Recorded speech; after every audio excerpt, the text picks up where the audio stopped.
Hello, আসসালামু আলাইকুম everyone.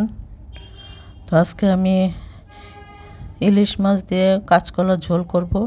তো আসুন আপনারা দেখতে থাকুন আমার এই রেসিপিটা। তো ভালো লাগলে আমাকে একটু কমেন্ট করে জানাবেন কেমন হলো। তো আপনাদের এই কমেন্ট করাতে আমি আরও উৎসাহ পাই।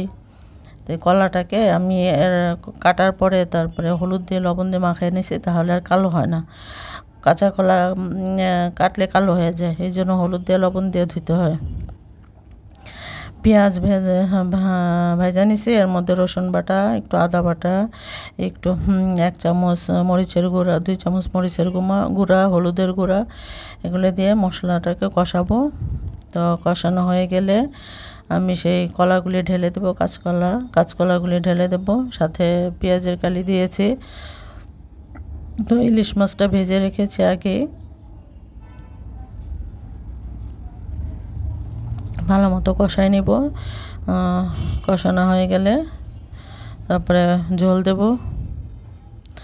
আপনাদেরকে একটা জিনিস বলে দিলাম যে কাঁচা কলা কখনো কাটলে পানি পানি পানির মধ্যে রাখলেও কালো হয়ে যাবে, এই জন্য হলুদ আর লবণ দিয়ে মাখায় রাখবেন, দেখবেন কাঁচা কলা কালো হবে না।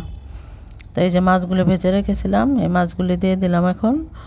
তো আমার এই রেসিপিটা যদি একটুও ভালো লেগে থাকে আপনাদের কাছে, তাহলে আমাকে একটু সাপোর্ট দিবেন, আমাকে শেয়ার করবেন, কমেন্ট করবেন। ভালো থাকবেন সবাই। আসসালামু আলাইকুম।